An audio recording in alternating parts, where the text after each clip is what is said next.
Hello everyone, कैसे हो आप सब। आपका एक बार फिर से स्वागत है हमारे यूट्यूब चैनल फ्रीक्वेंसी ट्यूटोरियल पे। और बेटा हम कर रहे थे अपना सेल वाला चैप्टर, तो आज स्टार्ट करते हैं लाइसोसोम। मैं हूं आपकी बायोलॉजी टीचर डॉक्टर किरण वत्स।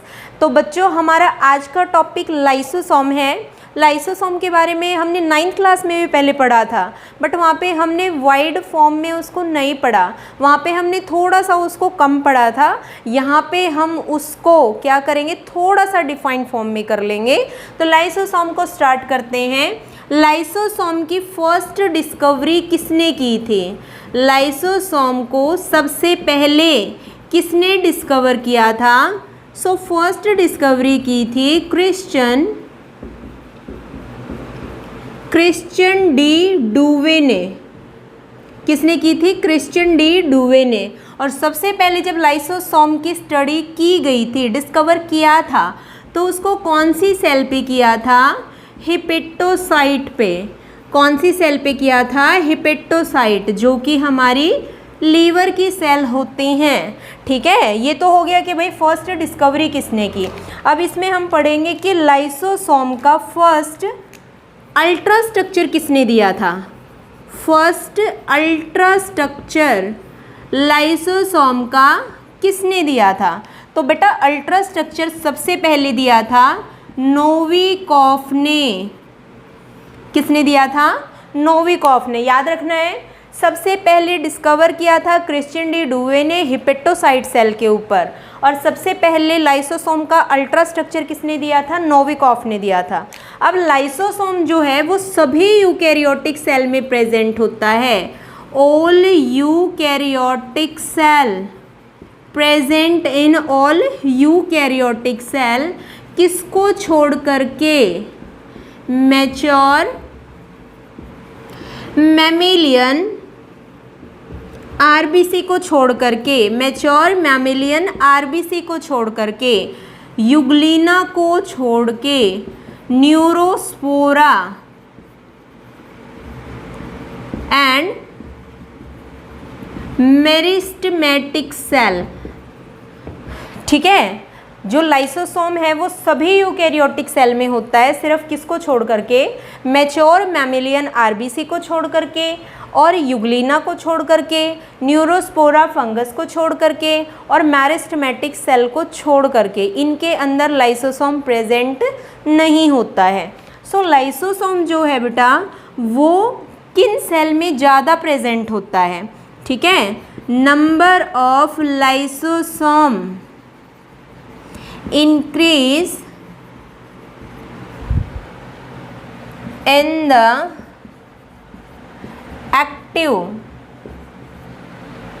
एक्टिव सेल, या लिख सकते हैं इंट्रासेल्यूलर एक्टिव सेल। मतलब क्या है? जिनकी एक्टिविटी बहुत फास्ट हो, जिनकी सेल के अंदर बहुत ज़्यादा वर्क हो रहा हो, तो उनके अंदर क्या होता है? लाइसोसोम का नंबर भी ज़्यादा होता है। मेनली क्या है कि जैसे हमारी WBC की सेल होती हैं, जैसे हमारी फेगोसाइट की सेल होती हैं, तो ये क्या करती हैं बेटा? ये किसी फॉरेन पार्टिकल को डाइजेस्ट कर लेती हैं, या फिर कोई भी इंजर्ड सेल है तो उसको भी डाइजेस्ट कर लेती हैं। तो इससे क्या होगा? इनके अंदर जो लाइसोसोम का नंबर है वो ज़्यादा होगा, क्योंकि इनका इंट्रासेल्युलर फंक्शन जो है वो कैसा है? दूसरी सेल के कंपैरिजन में ज़्यादा है। तो यहाँ पे हम क्या लिखेंगे? इनका नंबर ज़्यादा किस में होगा? WBC की सेल में और फेगोसाइट में। ठीक है, न्यूट्रोफिल्स में, इन सब के अंदर क्या है? लाइसोसोम का नंबर ज़्यादा होता है। सो लाइसोसोम जो है उसका साइज कितना होता है?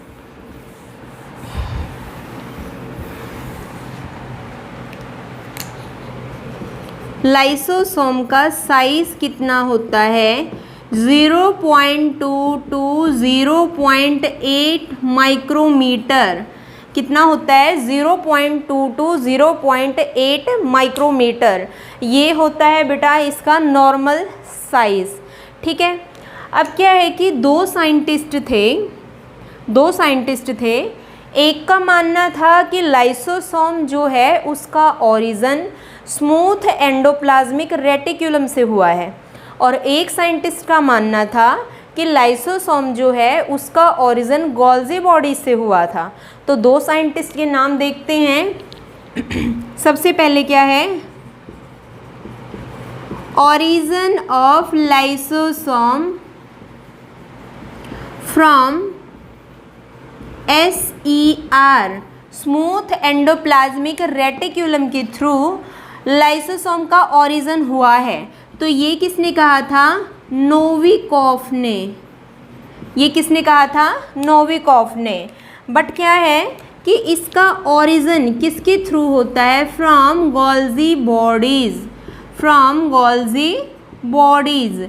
अब भाई ये किसने कहा कि गोल्जी बॉडीज के थ्रू होता है, ड्यूवेल्डर ने। किसने कहा बेटा, ड्यूवेल्डर ने। ओके, तो ये हो गए कि भाई दो साइंटिस्ट थे, एक का ये मानना था कि स्मूथ एंडोप्लाज्मिक रेटिक्यूलम ने ही आगे लाइसोसोम को बनाया है, और एक साइंटिस्ट का ये मानना था कि जो गोल्जी बॉडीज़ हैं उसने लाइसोसोम को बनाया है। ओके, तो ये दो अलग अलग साइंटिस्ट थे जिन्होंने अपना अपना व्यू रखा। तो फाइनली हम लास्ट में पढ़ेंगे ये कि भाई जो लाइसोसोम है वो बने किससे हैं। GERL सिस्टम आएगा, उसमें हम डिटेल से करेंगे कि जो लाइसोसोम है वो किससे बनते हैं। ठीक है, membrane of lysosome contain many H positive ions pump.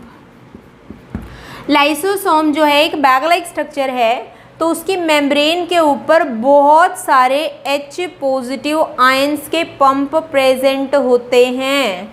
They are actively transfer in the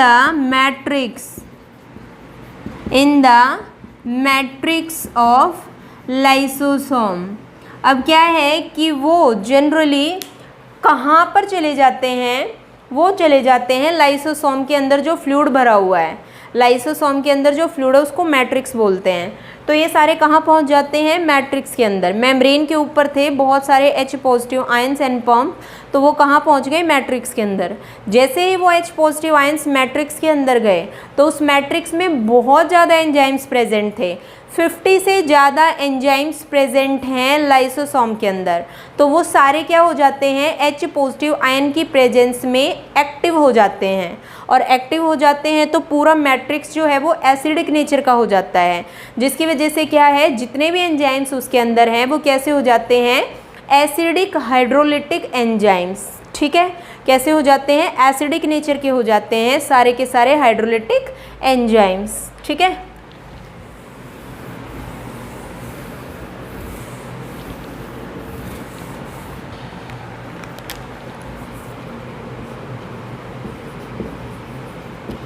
deficiency of oxygen,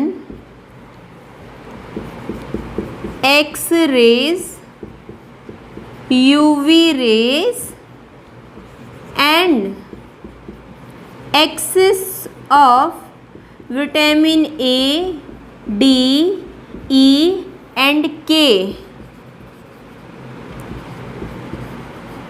cause the autolysis,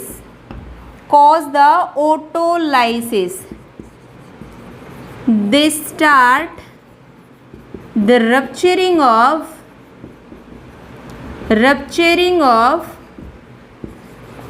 lysosomal membrane. So they are called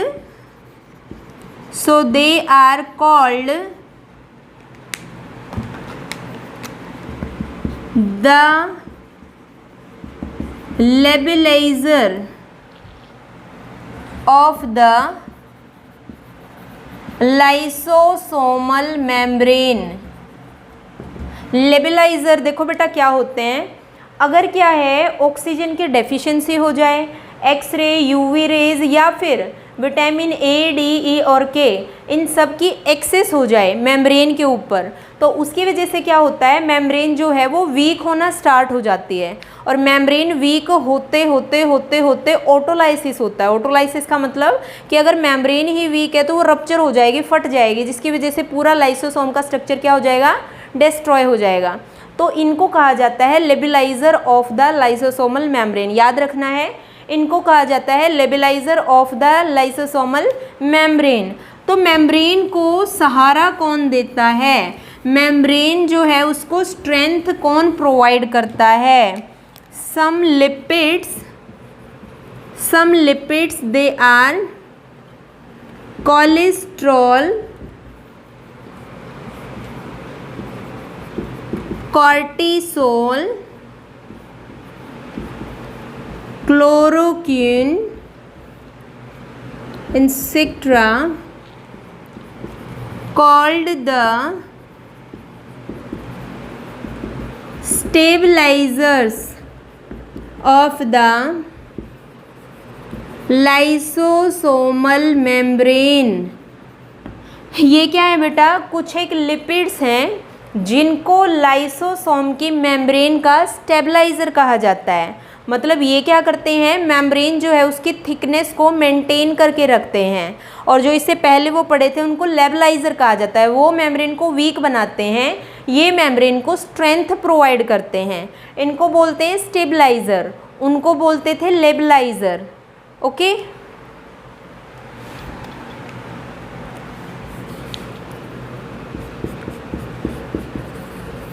types of lysosome.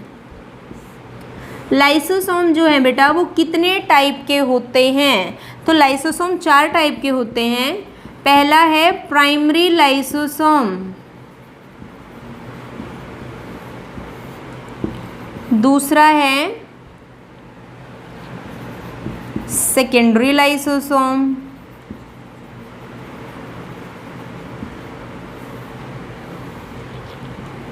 तीसरा है tertiary lysosome, और last आता है quaternary, उसको बोलते हैं ऑटोफेगोसोम। ये 4 हैं टाइप किसके, लाइसोसोम के।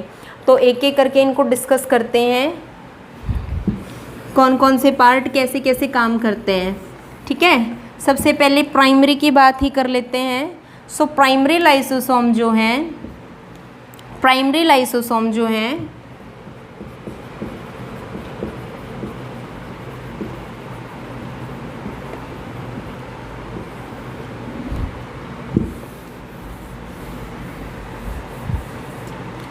प्राइमरी लाइसोसोम को और किस नाम से जाना जाता है, प्रोटोलाइसोसोम,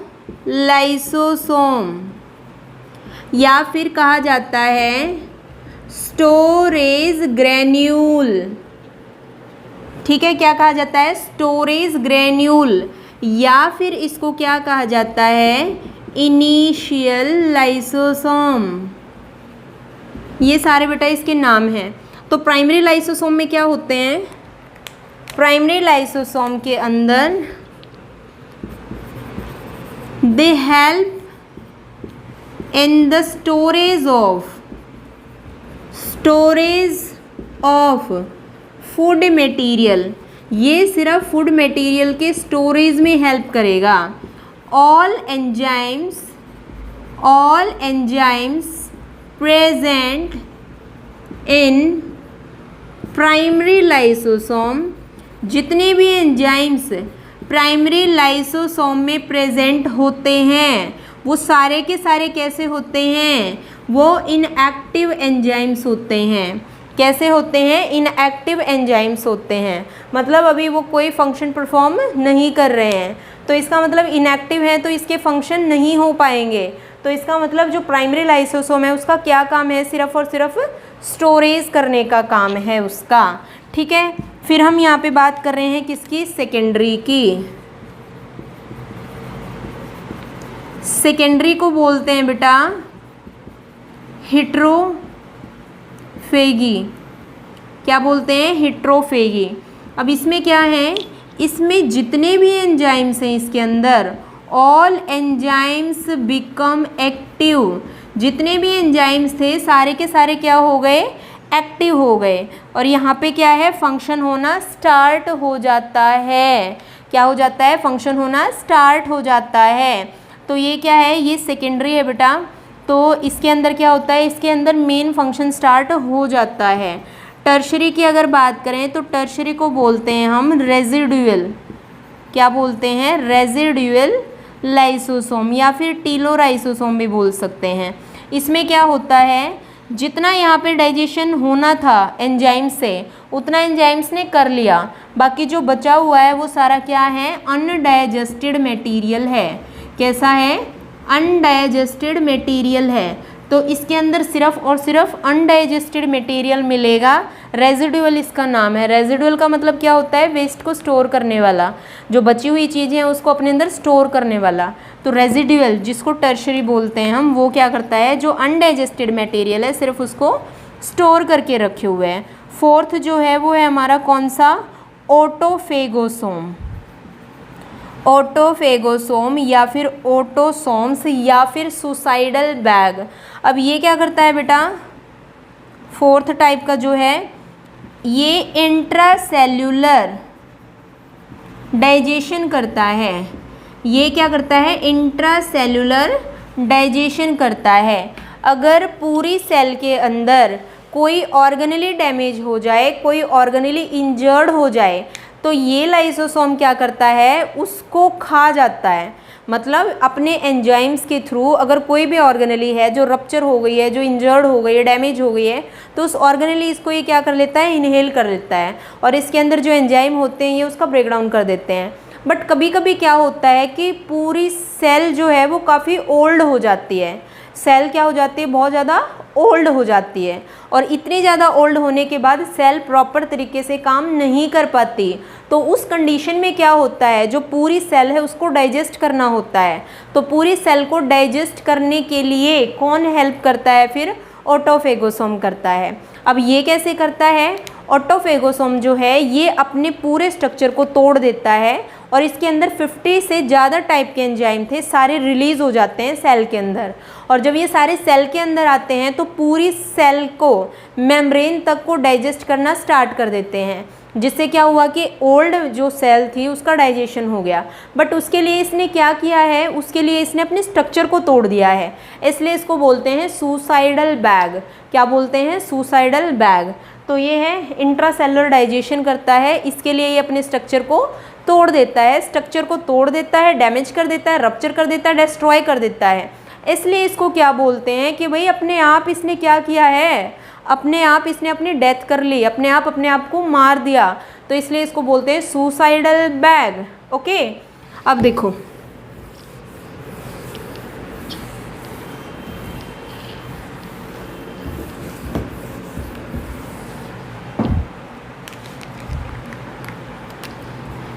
ये है सेल की कोई मेम्ब्रेन, ठीक है, ये पूरी मेम्ब्रेन, ये पूरी कोई सेल बना दी हमने, ये सेल है, ठीक है, ये कोई सेल है।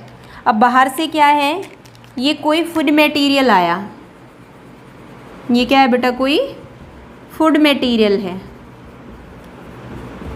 ये क्या है, कोई फूड मटेरियल है, सेल के बाहर से आया। अब जब सेल के बाहर से आया तो ये सेल को अंदर की तरफ क्या कर रहा है, धक्का लगा रहा है अंदर आने के लिए। तो जब सेल को ये क्या कर रहा है, बार बार फोर्स कर रहा है, तो सेल यहाँ से क्या करेगी, अपनी शेप को चेंज कर देगी। क्या कर देगी, अपनी शेप को चेंज, अंदर ले जाने के लिए। तो जो अंदर ले जाने के लिए सेल ने अपनी शेप को चेंज किया, तो इसको हम बोलते हैं बेटा एंडोसाइटोसिस। क्या बोलते हैं, एंडोसाइटोसिस, ठीक है। अब ये फोर्स लगाता रहा, फोर्स लगाते लगाते ये कुछ इस तरह का स्ट्रक्चर बन गया और जो ये यहाँ से रप्चर हो गया, इस तरह का स्ट्रक्चर बन गया और मेम्ब्रेन वापस से क्या हो गई, कंप्लीट हो गई। ओके, इस तरह का स्ट्रक्चर बन गया और इसके अंदर ये क्या है, फूड मटेरियल भी बचा हुआ है। तो जो ये स्ट्रक्चर बना इसको बोल दिया बेटा हमने वेसिकल। क्या बोल दिया इसको, वेसिकल। अब क्या है, सेल के अंदर और क्या प्रेजेंट है, यहाँ पे ये लाइसोसोम है, बट ये कौन सा लाइसोसोम है, अभी प्राइमरी लाइसोसोम है।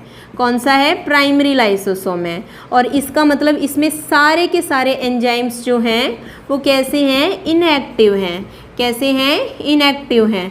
तो ये लाइसोसोम जो है इसने क्या किया, इस लाइसोसोम ने वेसिकल्स के पास जा कर के और इसके साथ क्या बना लिया, अपना कॉम्प्लेक्स बना लिया।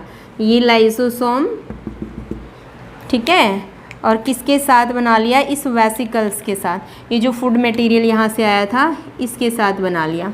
ओके, इसके साथ, ठीक है। जैसे ही इसके साथ इसने अपना कॉम्प्लेक्स बनाया, ठीक है, जैसे ही इसके साथ अपना कॉम्प्लेक्स बनाया तो इसके अंदर जो एंजाइम्स थे वो क्या हो गए, एक्टिव। क्या हो गए, एक्टिव। और इसने इसको यहाँ पे ले लिया अंदर, इस फूड मटेरियल को अंदर ले लिया। इसके एंजाइम्स क्या हो गए, एक्टिव। सारे एंजाइम्स एक्टिव हो गए तो नाम क्या रख दिया भाई, एक्टिव होते ही इसका, सेकेंडरी लाइसोसोम।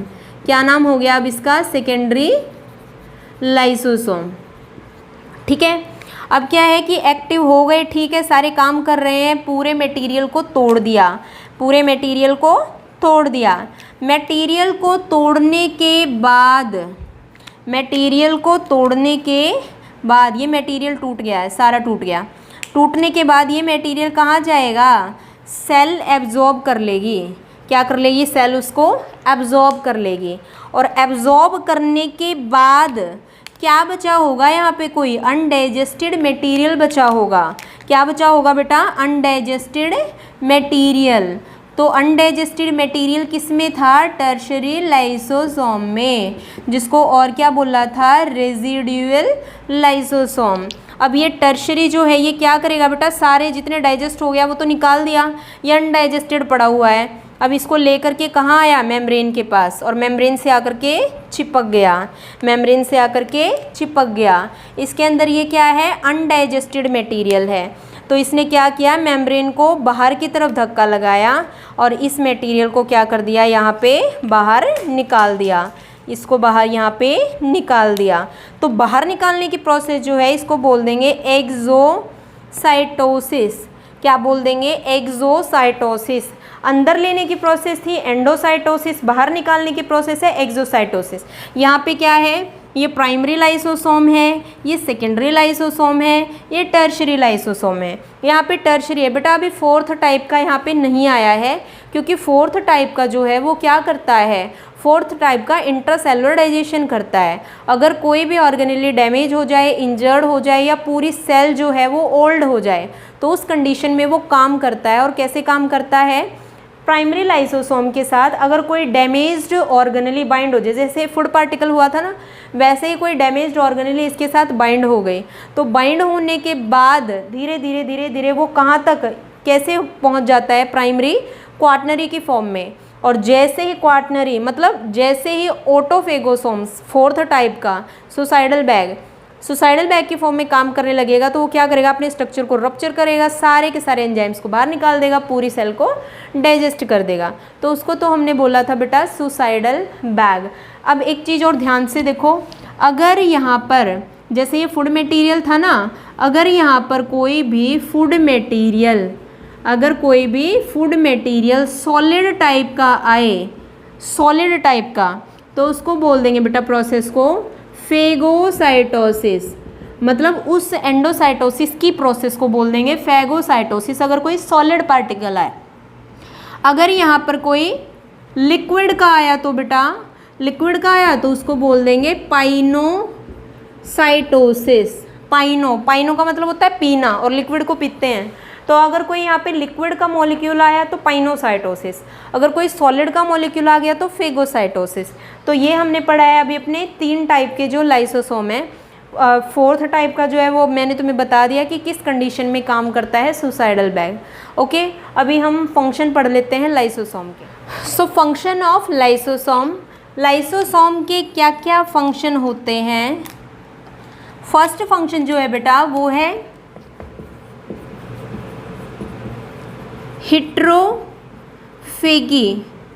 हेट्रोफेगी। अब ये हेट्रोफेगी क्या होता है भाई? डाइजेशन ऑफ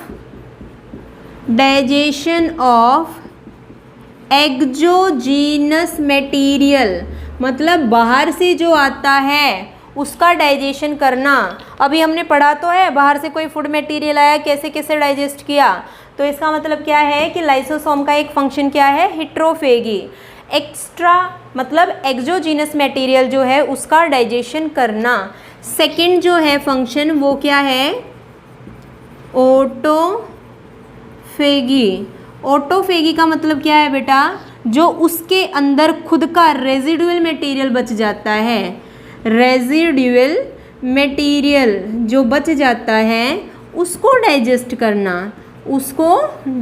करना, जो ये तो है कि बाहर का जो आ गया, ये है कि बाहर के बाद जो अंदर बचा हुआ है अंदर वाले को भी करना, तो उसको बोलते हैं ऑटोफेगी। तो ये क्या होते हैं? लाइसोसोम के फंक्शन, हेट्रोफेगी और autophagy.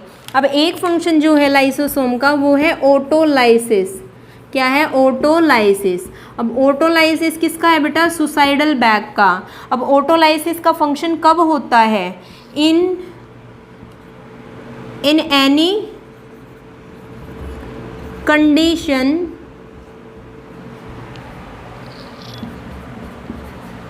if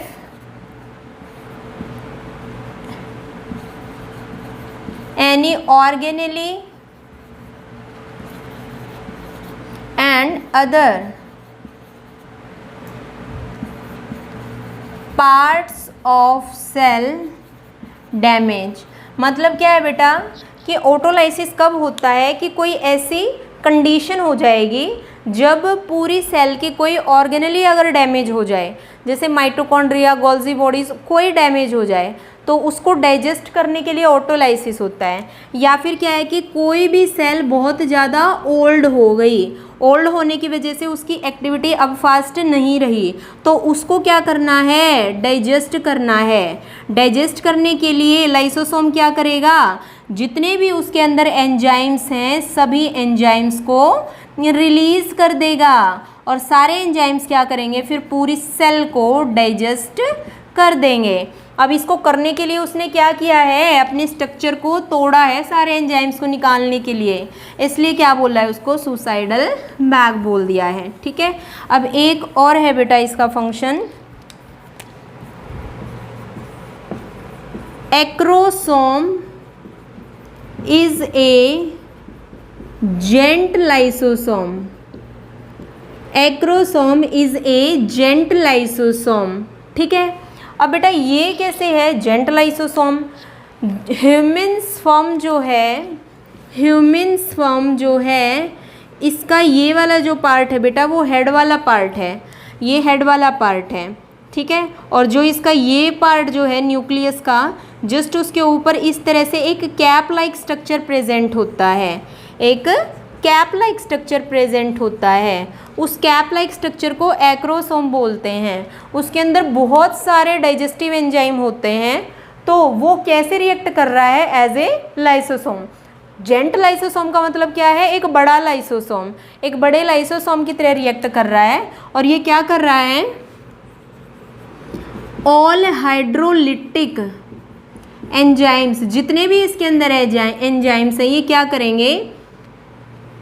all hydrolytic enzymes help in the lysis of membrane.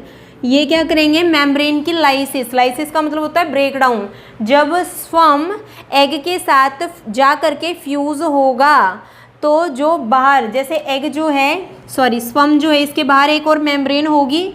जैसे यहाँ पे क्या है? कोई एग है तो एग के बाहर भी मेम्ब्रेन होती है। तो जैसे ये क्या करेगा? धक्का मारेगा तो इसके बाहर की ये वाली मेम्ब्रेन रप्चर हो गई, ये जो एक्रोसोम है ये रप्चर होकर के सारे एंजाइम्स बाहर निकल गए, और इन एंजाइम्स ने क्या किया? जो एग की मेम्ब्रेन है उसका ब्रेक डाउन कर दिया।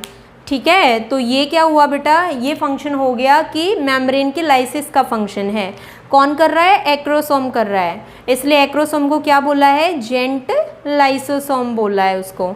ओके। अब एक और है, ये तो हो गया हमारा लाइसोसोम का, लाइसोसोम के फंक्शन हो गए हैं। अब एक छोटे से और टर्म आती है GERL, GERL। अब देखो बेटा GERL क्या होता है? G is the Golgi bodies, ER is the endoplasmic reticulum, ठीक है, और L इज द लाइसोसोम। अब ये तीनों का क्या है? कॉम्प्लेक्स बना है। तीनों का क्या है? कॉम्प्लेक्स बना है, जिसको हमने बोल दिया GERL सिस्टम। क्या बोल दिया? GERL system. ये क्या है बेटा? एक सिस्टम बन गया। किस किस का? गोल्जी बॉडीज का, एंडोप्लाज्मिक रेटिक्यूलम का और लाइसोसोम का। अब देखो ये सिस्टम बना कैसे है, काफ़ी ध्यान से समझना इसको।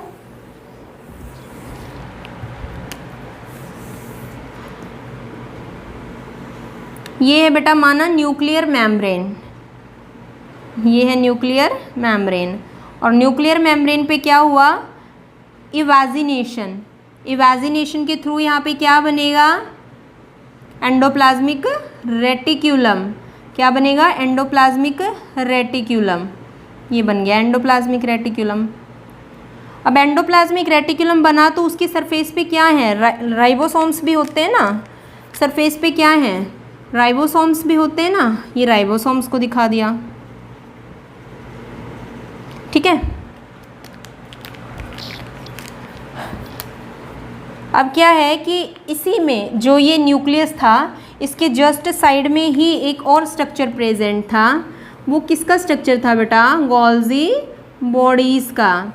किसका स्ट्रक्चर था? गोल्जी बॉडीज़ का। पहले ऐसे ही दिखाते हैं इसको सिंपल, कुछ ऐसा स्ट्रक्चर जो गोल्जी बॉडीज़ का था, ठीक है।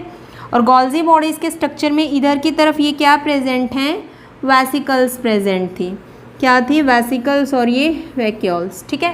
इसकी ये वाली साइड जो थी वो तो न्यूक्लियर मेम्ब्रेन की तरफ है, ये वाली साइड जो थी वो सेल मेम्ब्रेन की तरफ थी, ये वाली साइड जो थी वो मैचुरेशन साइड थी, ये वाली साइड जो थी वो फॉर्मेटिव साइड थी, सिस एंड ट्रांस, ठीक है। अब ध्यान से समझो, ये बेटा कहाँ प्रेजेंट हैं? ये दोनों किसी सेल के अंदर। कहाँ है? ये किसी सेल के अंदर है, ठीक है। ये सेल है उसके अंदर है। ये है न्यूक्लियस, ये है न्यूक्लियर मेम्ब्रेन, ये है उसके ऊपर एंडोप्लाज्मिक रेटिक्यूलम, और ये है बेटा उसके ऊपर राइबोसोम, ठीक है। अब राइबोसोम्स का काम क्या होता है? प्रोटीन को बनाने का। क्या काम होता है? प्रोटीन को बनाने का। तो राइबोसोम भाई प्रोटीन को बना रहे हैं। अब वो प्रोटीन बन बन के किधर भाग रहे हैं? यहाँ पे। ये क्या है? वेसिकल। क्या है ये? वेसिकल। तो ये जो प्रोटीन बने वो सारे प्रोटीन कहाँ आ गए? अब वेसिकल्स के अंदर। कहाँ पहुँच गए हैं? वेसिकल्स के अंदर। वेसिकल्स के अंदर क्या आ गए बेटा? प्रोटीन।